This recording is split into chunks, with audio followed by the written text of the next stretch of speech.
Bonjour à tous et bienvenue sur Paris Turf TV pour votre émission quotidienne reçue 5 sur 5, l'émission du Quintet Plus et du Top 5. Pour m'accompagner aujourd'hui, j'ai la chance et le privilège de recevoir un expert du galop, j'ai nommé Johan Gérard. Bonjour Paul, salut à tous, vous me mettez la pression d'entrée de jeu. Mais non, mais vous êtes un expert, vous le savez. Les titres parlent pour vous. Alors, on a rendez-vous aujourd'hui à Saint-Cloud pour un handicap réservé à des 3 ans et plus. C'est un handicap assez touffu, riche de 19 participants. Il y a des chevaux qui se tiennent assez près. On annonce du terrain souple. Vraiment, j'ai eu du mal à en éliminer quelques-uns. Une course qui est très ouverte, une référence très basse, avec des valeurs élevées.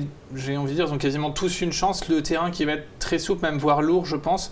Donc l'aptitude va être primordiale, ainsi que le parcours avec beaucoup de partants, en peloton touffu, il va falloir le bon parcours. D'accord. On écoute votre sélection 8 chevaux ? Oui, j'ai mis Landim en tête, coup de poker, un prono, une sélection spéculative. Landim en tête, Beyond Limits le 15, ensuite le 6 Best Fouad, Iron Spirit le 16, Aomori le 17 et je finis avec Moadjer le 18, Divin Léon le 12 et Almurkab le 14. Donc le 3, Landim arrive en tête de votre sélection.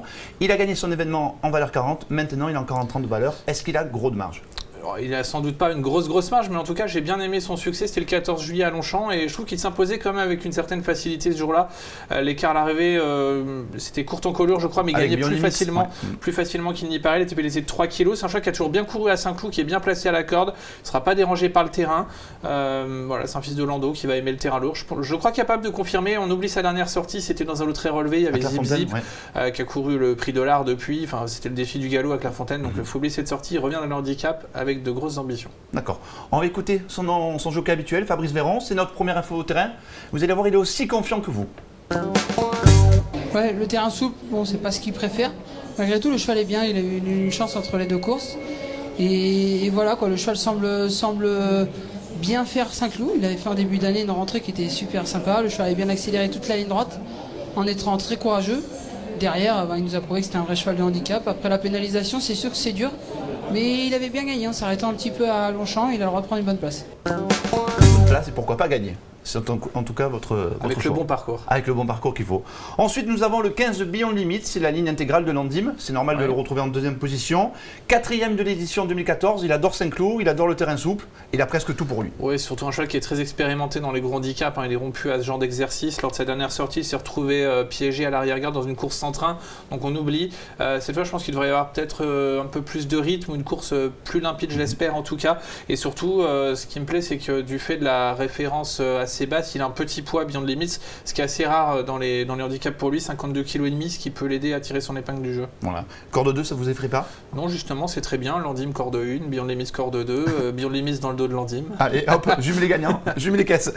On poursuit votre sélection en 3e position. Nous avons le numéro 6, Best Fouad, une musique tout simplement étincelante. Bon, maintenant c'est un attentiste, donc finalement la corde 18, ça va pas être un désavantage. Voilà, c'est pas forcément un inconvénient. C'est un cheval qui arrive à maturité. La seule chose qui m'inquiète, c'est les pluies qui sont arrivées ces derniers temps. Alors le terrain, si vraiment il est lourd, c'est pas forcément gênant. Il faut que le terrain soit faux en tout cas, et c'est ça qu'il n'aime pas. J'ai l'impression, Best Fouad. Oui. Mais c'est un fils de King's Best, donc normalement le terrain lourd, il n'y a pas de souci. Il a sans doute la pointure d'une telle épreuve. Cheval que je sens encore sur la montante et qui va vraiment faire. Il vaut un tel en plus, vous vous rendez compte, de deuxième, quatrième, il aligne le podium et il a été supplémenté. En plus. Oh. Fabuleux. Le double. What else? On poursuit avec, en 4e position, nous avons le 16, Iron Spirit. Alors, c'était un véritable spécialiste des parcours corde à gauche. On va le voir ensemble d'ailleurs. C'était en juillet dernier sur l'hippodrome du Putois à Compiègne. Vous allez voir ce jour-là, bon, il a patienté au cœur du peloton, plutôt même en fin du peloton. Et en bon terrain, c'était ce jour-là. Il va terminer 2e. Il va finir à la vitesse du vent pour finalement échouer d'assez rien. C'est vraiment extra ce jour-là. Ouais, c'est une belle performance, d'autant qu'on sait qu'il est difficile de revenir à l'arrière à Compiègne, surtout quand la piste est rapide, et de venir à cet endroit de la piste. Donc c'est vraiment bien ce qu'il fait. Iron Spirit, par contre, c'est une condition sine qua non, il lui faut une course rythmée, comme Beyond Limits. C'est un cheval qui a besoin de rythme vraiment pour fournir sa meilleure valeur. Le terrain ne le dérangera pas, et là encore, comme Beyond Limits, c'est un cheval qui est moins chargé qu'à l'accoutumée dans les handicaps du fait de la petite référence.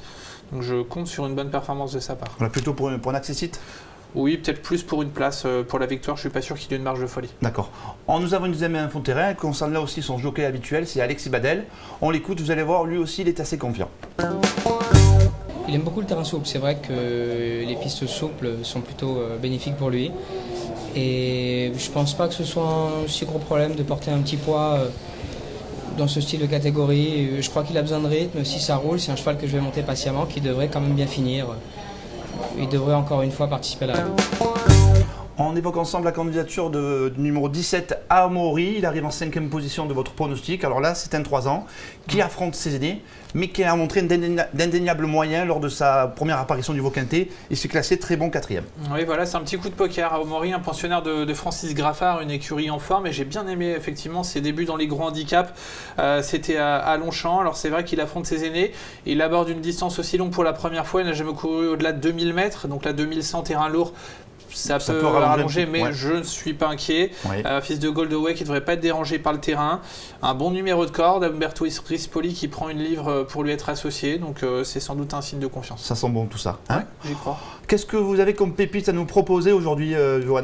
Ma pépite sera dans la 8e course avec Eclipse Lunaire, le numéro 2. Une pouliche, vous le savez, que j'ai repérée depuis longtemps. Oh, elle est désormais entraînée par John Vernon Deneuve et je pense que voilà, faut la suivre. Elle est capable de remporter son handicap. Plus pour une place, non? Parce qu'elle a du mal à gagner, celle-là. Oui, mais elle a une bonne pointe de vitesse. Donc si elle a le bon parcours et une course suffisamment rythmée, elle peut mettre tout le monde d'accord. Voilà, c'est noté. Donc on a dit le 802. Le 802, Eclipse Lunaire. Voilà, on joue au quintet, on joue au 5-5, on joue à la pépite et puis on passe à la caisse. On vous le souhaite en tout cas. Merci à tous de nous avoir suivis. Très bon jeu et à très vite sur Paris Turf TV. Ciao.